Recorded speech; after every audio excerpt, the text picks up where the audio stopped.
Good morning बच्चों। आज का अपना विषय प्लेटो की रिपब्लिक में आदर्श राज्य की अवधारणा। प्लेटो के समय यूनान में जो राजनीतिक अराजकता व्याप्त थी, उसी की प्रतिक्रिया स्वरूप प्लेटो ने एक आदर्श राज्य की कल्पना कर अपने ग्रंथ रिपब्लिक में उसे प्रस्तुत करने का प्रयास किया। प्लेटो का आदर्श राज्य सभी आने वाले समय और सभी स्थानों के लिए एक आदर्श का प्रस्तुतिकरण करा। उसने आदर्श राज्य की कल्पना करते समय यद्यपि व्यावहारिकता की उपेक्षा की, लेकिन हमें उस पृष्ठभूमि को नहीं भूलना चाहिए जिसने प्लेटो के मस्तिष्क में आदर्श राज्य की कल्पना जागृत करने का प्रयास किया। प्लेटो कालीन यूनानी समाज में जो अराजकता व्याप्त थी, जो अव्यवस्था थी, उसी के निराकरण के लिए प्लेटो ने आदर्श राज्य की कल्पना और उपस्थित बुराइयों का समाधान करने का प्रयास किया।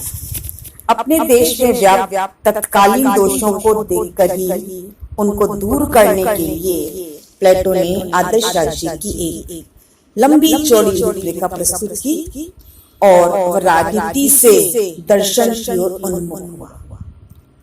क्योंकि अपन देख चुके हैं कि प्लेटो शुरू में राजनीतिज्ञ बनना चाहता था, लेकिन उन्हें परिस्थितियों ने उसे एक दार्शनिक बना। उसे राज्य की आवश्यक समझा कि शासन का अधिकार केवल ज्ञानी दार्शनिकों को ही होना चाहिए, जिन्हें अच्छे या शुभ का विस्तृत और व्यापक ज्ञान। प्लेटो ने राज्य के स्वरूप के संदर्भ में राज्य और व्यक्ति के संबंध का विवेचन किया और ये स्पष्ट किया। उसका विश्वास था कि जो गुण और विशेषताएं कुछ मात्रा में, अल्प मात्रा में व्यक्ति में पाई जाती है, उसी का एक विशाल रूप राज्य में दिखाई देता है। राज्य मूलतः मनुष्य की आत्मा का एक बाहरी स्वरूप है, अर्थात आत्मा या चेतना अपने पूर्ण रूप से बाहर जब प्रकट होती है तो वो राज्य का रूप धारण कर ले।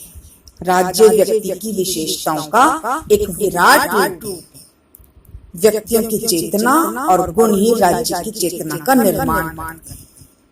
व्यक्ति की संस्थाएं उसके विचार का संस्थागत स्वरूप है। जैसे राज्य के कानून व्यक्ति के विचारों से उत्पन्न होते हैं, न्याय उनके विचार से ही उद्भूत है।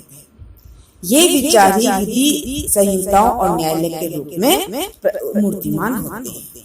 यानी प्लेटो के विचारों में व्यक्ति का व्यापक रूप राज्य है। प्लेटो ने आगे बताया कि मनुष्य की आत्मा के 3 तत्व होते हैं, एक विवेक, दूसरा उत्साह और तीसरा शुद्ध।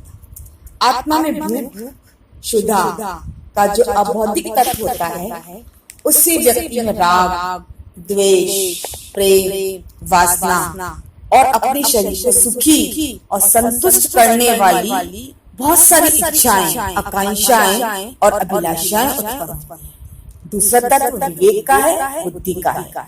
इसके 2 कार्य, इसके कारण मनुष्य ज्ञान प्राप्त करना चाहता है और उसके द्वारा अपने वातावरण को समझता है। वह मनुष्य को बताता है कि उन्हें कौन से कार्य करने चाहिए और कौन से कार्य उसके लिए अच्छे नहीं है, उसको नहीं करने चाहिए। यह प्रेम करने में सहायक होकर मनुष्य को एकता के सूत्र में बांधता है। अतः ये तत्व राज्य के लिए बहुत अधिक महत्व है। कौन से 3 तत्व? विवेक, उत्साह और शुद्धता।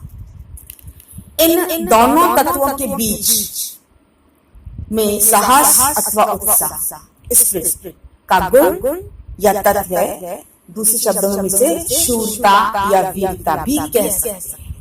इसका कार्य मनुष्य को युद्ध की प्रेरणा देना, महत्वाकांक्षा और प्रतिस्पर्धा की भावनाएं इसी से उत्पन्न। यह गुण विवेक का स्वाभाविक साथी है, उसका एक मित्र। इसके कारण मनुष्य अन्याय से घृणा करता है और हमेशा न्याय का साथ देता है। प्लेटो ने उसे बुद्धि या विवेक का सहगामी कहा। प्लेटो का कहना है कि मानवीय आत्मा में पाए जाने वाले तीनों गुण अथवा तत्व राज्य भी पाए जाते हैं और इन्हीं के आधार पर राज्य का निर्माण। जिस प्रकार व्यक्ति द्वारा किए जाने वाले सारे कार्य आत्मा से प्रेरणा लेते हैं, यानी व्यक्ति को कार्य करने की प्रेरणा कहाँ से मिलती है? आत्मा से। उसी प्रकार राज्य के सभी कार्यों का उद्भव उन्हें निर्मित करने वाले मनुष्य की आत्मा से होता है। प्लेटो के शब्दों में हम कह सकते हैं, राज्यों का जन्म वृक्षों या चट्टानों से नहीं, अपितु उनमें बसने वाले व्यक्तियों के चरित्रों से होता है। जो व्यक्ति राज्य में रहते हैं उनके चरित्र से राज्य का निर्माण। वीर व्यक्तियों का राज्य भी वीर होगा, नपुंसकों का नपुंसक होगा। जिस राज्य के लोग ही नैतिक दृष्टि से घिरे हों, जिनका किसी प्रकार का कोई भी नैतिकता नहीं है, वह राज्य नैतिक दृष्टि से पूर्ण नहीं हो सकता। व्यक्ति और राज्य की वीरता या नपुंसकता एक ही चेतना में निवास करती है। इसमें किसी प्रकार का कोई भी भेद, किसी प्रकार का कोई भी अंतर नहीं किया जा सकता। प्लेटो का विचार है कि तीनों तत्व सभी लोगों में एक समान नहीं है। कुछ व्यक्तियों में शुद्धा या वासना की प्रधानता होती है, अधिकता होती है, कुछ में साहस और कुछ में विवेक। और इसी आधार पर राज्य अथवा समाज में तीनों वर्ग देखने को मिलते हैं, जैसे उत्पादक वर्ग, सैनिक वर्ग और दास। पहले वर्ग में वो लोग आते हैं जो पूरी तरह से वासनाओं अथवा इच्छाओं के वशीभूत होकर कार्य करते हैं। इसमें श्रमिक है, शिल्पकार है, कृषक है, व्यवसायी है। उन्हें वासनाओं का अनुगमन करने में ही अधिकारी मानना है। दूसरा वर्ग उन लोगों का है जिसमें साहस या उत्साह की प्रधानता होती है। उन्हें योद्धा या सैनिक भी कहा जाता है। इन्हें युद्ध और समाज से प्रेम। इसी क्रम में जो तीसरा वर्ग प्लेटो ने बताया, उन लोगों को होता है जिसमें विवेक होता है, जो विवेक प्रदान होता है। विवेक के कारण वे सच्चे अर्थ में तत्ववेता अथवा दार्शनिक होते हैं, फिलोसोफर होते हैं, सोचते हैं, समझते हैं और उन्हें समाज की सेवा करने में सबसे अधिक आनंद आता है। इसलिए वे समाज का शासन चलाने के लिए सबसे उपयुक्त होते हैं। और इस प्रकार प्लेटो राज्य को व्यक्ति का एक विराट रूप मानता है, एक व्यापक रूप मानता है। अब जहां तक प्लेटो के आदर्श राज्य के निर्माण का प्रश्न, जिस प्रकार मन अथवा मानवीय आत्मा का निर्माण वासना, साहस और विवेक के तीन तत्वों से हुआ है, उसी प्रकार राज्य को उत्पन्न करने में तीन तत्व सहायक है: आर्थिक तत्व, सैनिक तत्व और दार्शनिक तत्व। आर्थिक तत्व, जब प्लेटो अपने आदर्श राज्य का निर्माण करता है तो सबसे पहले उस आर्थिक संगठन पर विचार करता है जो उसके अस्तित्व के लिए आवश्यक है। वह वासना तत्वों को राज्य का प्रारंभिक आधार, बेस मानते हुए अपना अध्ययन, अपना विवेचन, अपना विश्लेषण शुरू करता है और फिर देखता है कि उसमें किसी न किसी रूप में साहचर्य निहित होता है। वासना अथवा आर्थिक तत्व का अभिप्राय कि मनुष्य अपनी आवश्यकताओं को एकाकी रूप में पूर्ण नहीं कर सकता, यानी व्यक्ति की जो आवश्यकताएं हैं, मूलभूत आवश्यकताएं अकेला पूरा नहीं कर सकता। इसके लिए उसे अनेक व्यक्तियों के सहयोग की आवश्यकता पड़ती है, अनेक व्यक्तियों के सहयोग की अपेक्षा पड़ती है। इससे समाज में श्रम विभाजन और कार्य का विशेषीकरण उत्पन्न होता है। मानव जाति के भोजन, वस्त्र, आवास आदि की विभिन्न आवश्यकताएं राज्य को आवश्यक बनाती हैं। मनुष्य अपनी आवश्यकताओं की पूर्ति के लिए एक दूसरे को सहयोग देकर आर्थिक संघों का निर्माण करता है। जैसे कुछ व्यक्ति कृषि करते हैं, कुछ कपड़े तैयार करते हैं, कुछ घर बनाते हैं, कुछ वस्तु उत्पादित करते हैं। इसलिए विभिन्न वस्तुओं का उत्पादन सरलता से हो जाता है और माल का स्तर भी अच्छा होता है। मानव की आवश्यकताओं की वृद्धि के साथ साथ आवश्यकताओं को पूर्ण करने वाले लोगों के व्रत का विस्तार भी होने लगता है।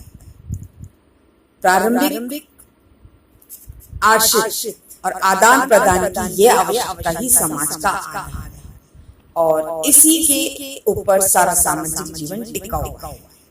और यह प्रक्रिया स्वयं श्रम विभाजन के सिद्धांत पर आधारित है, डिस्ट्रीब्यूशन ऑफ वर्क। जब डिवीजन ऑफ लेबर और विशेषीकरण के प्रति रुचि रखते हुए लोग अपने कार्यों का कुशलता पूर्वक संपादन कर वस्तुओं का अधिक से अधिक उत्पादन करते हैं, तब धीरे धीरे ऐसी स्थिति उत्पन्न हो जाती है कि प्रत्येक व्यक्ति केवल एक कार्य में रुचि रखता है और वह भी ऐसे कार्य में जिसमें उसकी योग्यता अधिकतम। एक व्यक्ति एक कार्य, वन मैन वन जॉब का सिद्धांत व्यापक हो जाता है। सेवाओं के आदान प्रदान से सबकी आवश्यकताओं की पूर्ति हो जाती है और प्लेटो कहता है कि आदर्श राज्य की स्थापना के लिए आवश्यकताओं की सर्वोत्तम तुष्टि और सेवाओं के समुचित आदान प्रदान की यह एक महत्वपूर्ण आवश्यकता है। अब चूंकि राज्य जैविक इकाई और नैतिक समग्रता है, अतः प्रत्येक का कर्तव्य है कि वह अपना अपना काम अच्छे ढंग से करे, अधिकतम योग्यता के साथ करे और उसके प्रति हमेशा सजग रहे। प्लेटो के अनुसार यही न्याय है।